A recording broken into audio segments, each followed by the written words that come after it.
जय हिंद। स्वागत है आप सभी का अपने YouTube चैनल पर। इस वीडियो में बात करने वाले हैं बिहार प्रधान शिक्षक भर्ती 2024 की नियुक्ति प्रक्रिया के बारे में। जो बिहार प्रधान शिक्षक हैं या प्रधानाध्यापक हैं उनकी नियुक्ति इसी महीने कर दी जाएगी। एनओसी और विरमण पत्र को लेकर जो है लगातार प्रश्न पूछा जा रहा है कि कब और कैसे बनवाना है, कब इसकी ज़रूरत पड़ेगी। तो पूरा जानकारी इस वीडियो में देने वाले हैं, साथ ही दिखाने वाले हैं कि आपका एनओसी का जो है सही फॉर्मेट क्या होगा। जिले में नियुक्ति को लेकर असमंजस, और प्रधान शिक्षकों की नियुक्ति जो है 1 to 5 में होगी और प्रधान शिक्षक 2 जो है 6 to 8 के लिए होगा, ऐसी जानकारी निकल कर सामने आ रही है। तो इन सभी चीज़ों पर वीडियो में बात करने वाले हैं। चैनल पर अगर पहली बार आए हैं तो जल्दी से चैनल को सब्सक्राइब कर दीजिए, वीडियो को लाइक और शेयर कर दीजिए। साथ ही जो है अगर आपका कोई प्रश्न है तो आप कमेंट में या फिर टेलीग्राम का जो लिंक दे दिए हैं, टेलीग्राम के लिंक पे भी जुड़ जाइए। टेलीग्राम पर जाकर आप अपने प्रश्नों को भी पूछ सकते हैं। तो चलिए वीडियो को शुरू करते हैं। सबसे पहले जो ये आप एनओसी देख रहे हैं ये जो है स्कूल से निर्गत किया गया है। ये दूसरा एनओसी जो है ये नियोजन समिति से, और एक विरमण पत्र। ये तीन चीज़ों की जो है आपको ज़रूरत पड़ने वाली है। ये किसके लिए है पहले ये दिखा देता हूँ। ये जो शिक्षक हैं ये पीआरटी के टीचर थे, 1 to 5 के जो है नियोजित शिक्षक थे, जिनका जो है 2023 में टीआरई 1 जो बीपीएससी का एग्ज़ाम हुआ उसमें 9-10th में इनका जो है सिलेक्शन हो गया। अब चूंकि आप बीपीएससी हेड टीचर और हेडमास्टर हैं तो आपको भी जो है नियोजित से, चूंकि बीपीएससी में सिलेक्शन हुआ है तो आपको भी इसी प्रारूप में ये तीन पत्रों की जरूरत पड़ेगी। चाहे आप पीआरटी के हैं, 6 to 8 के हैं, 9-10th है, 11-12th है, आपको भी इसी प्रारूप में जो है 2 नो ऑब्जेक्शन सर्टिफिकेट और एक विरमण पत्र बनवाना पड़ेगा।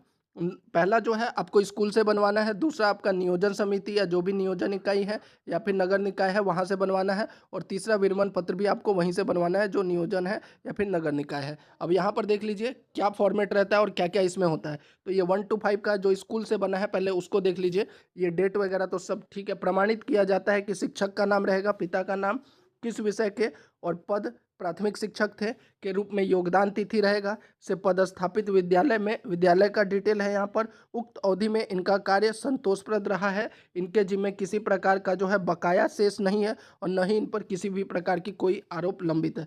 तो जो स्कूल से आपका नो ड्यूज और एनओसी मिलता है उसका मेन मकसद यही होता है कि अनापत्ति प्रमाण पत्र, यह मतलब कि प्रमाण देता है कि स्कूल में इनका कोई भी बकाया नहीं है, इनके द्वारा जो किया गया कार्य है वह सब कंप्लीट है। अब जो ये दूसरी जगह योगदान करने के लिए इन पर कोई दिक्कत नहीं है। और जो स्कूल से बनता है उस पर किसका साइन चाहिए?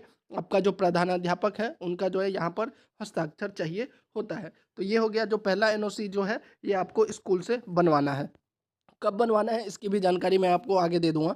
उसके बाद जो है दूसरा जो नियोजन समिति से आपका बनेगा, तो वो देखिए एनओसी जो नियोजन समिति से बनता है उस पे जो है सचिव ग्राम पंचायत का यहाँ पर साइन है, चूंकि ये पीआरटी के शिक्षक है। ऐसे ही जो है आपका 6 to 8 का है तो उसके लिए नगर निकाय के जो भी होंगे, और 9-10th 11-12th का उसके अनुरूप जो है आपको, लेकिन फॉर्मेट जो है यही रहने वाला है। अब इसमें क्या है कि प्रमाणित किया जाता है कि यहाँ पर शिक्षक का नाम, पिता का नाम, जो विषय सेम वही लिखना है कि पदस्थापित विद्यालय में है, उक्त अवधि में इनका कार्य जो है संतोषप्रद रहा है, इनका चयन बिहार लोक सेवा आयोग। अब देखिए यहाँ पर जो है आपको एक डिटेल ऐड करना पड़ेगा जब आप अपना नियोजन समिति से बनवाएंगे तब, कि इनका चयन जो है बीपीएससी, तो आप अगर हेड टीचर है तो बीपीएससी हेड टीचर या बीपीएससी प्रधानाध्यापक के विज्ञापन संख्या इतना में जिला शिक्षा पदाधिकारी, जहाँ भी आपका जिला के द्वारा दिए गए औपबंधिक नियुक्ति पत्र संख्या आपका जो। अब यहाँ पर एक चीज़ क्लियर हो गया आपका कि आपको कब बनवाना है, जब आपको जो है ज्वाइनिंग लेटर मिलेगा तब। योगदान के समय इसकी जरूरत, जो एनओसी की आपको जरूरत पड़ेगी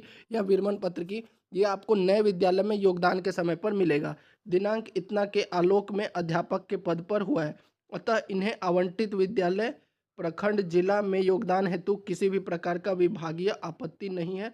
हमें इनके उज्जवल भविष्य की हम इनके उज्जवल भविष्य की कामना करते हैं। प्रधानाध्यापक का साइन और यहाँ पर पंचायत सचिव का यहाँ पर सिग्नेचर है। अब यहाँ पर ध्यान रखना है जो स्कूल से बना था उसमें सिर्फ प्रधानाध्यापक का साइन और सिर्फ ये डिटेल दे दिया गया कि उसमें कोई बकाया नहीं है, लेकिन जो बन रहा है आपका नियोजन समिति से उसमें यह भी जिक्र किया गया है कि इनका जो है योगदान कहाँ पर अब हो रहा है। बीपीएससी द्वारा यहाँ पर दिखाया गया है कि जो बीपीएससी का विज्ञापन संख्या था उसमें जो है इनका औपबंधिक नियुक्ति पत्र मिल चुका है। नियुक्ति पत्र का यहाँ पर नंबर भी लिखा हुआ है और उसके बाद आगे की चीज़ें यहाँ पर लिखी गई है कि कोई दिक्कत नहीं है, उनको दूसरे विद्यालय में योगदान कराया जा सकता है। तो ये जो है दूसरा एनओसी हो गया।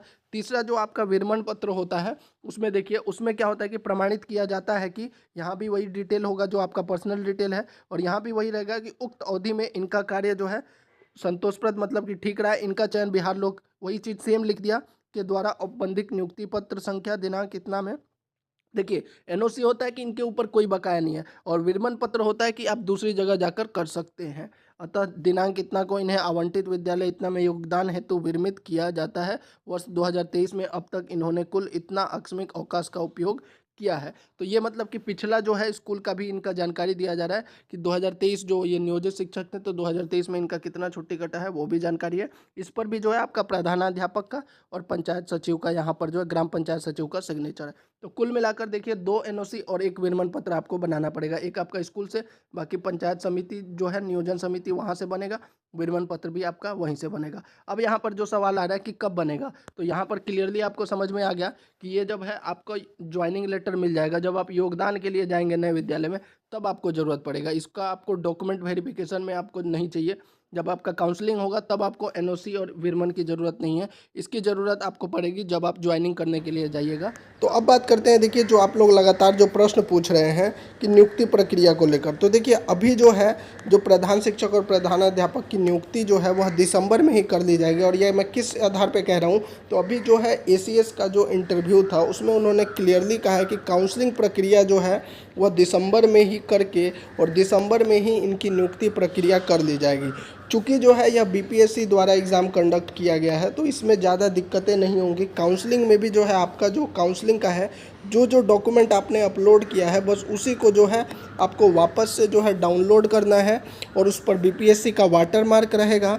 और बीपीएससी का वाटरमार्क के साथ जो है जो आपने डॉक्यूमेंट अब अपलोड किया है और जो ओरिजिनल डॉक्यूमेंट है बस उसी से वो मिलान करेंगे और आपका काउंसलिंग भी हो जाएगा। तो काउंसलिंग में भी दिक्कत नहीं होने वाली है।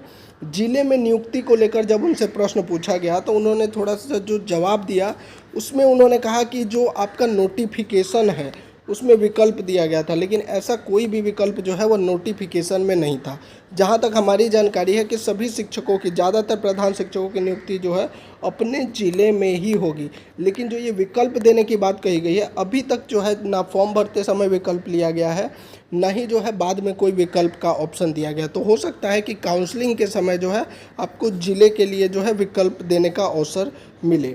इसके अलावा जो है प्रधान शिक्षकों की नियुक्ति जो है वह पीआरटी में या 6 to 8 में, तो देखिए आपकी जो नियुक्ति है वह पीआरटी के लिए 1 to 5 के लिए है, वहीं जो 6 to 8 के लिए है उनके लिए हो सकता है कि आगे प्रधान शिक्षक 2 की वैकेंसी आए। क्योंकि जब इनसे प्रश्न पूछा गया था कि जो प्रधान शिक्षक है और प्रधानाध्यापक है, तो उन्होंने कहा था कि प्रधानाध्यापक की जितनी भी वैकेंसी है वो निकाल दी गई है। अब सभी विद्यालयों में जो है यानी कि 9th 10th और 11th 12th के जो है प्रधानाध्यापक की जो है पूर्ति हो गई है। वहीं पीआरटी में जो है 1 to 5 में भी है।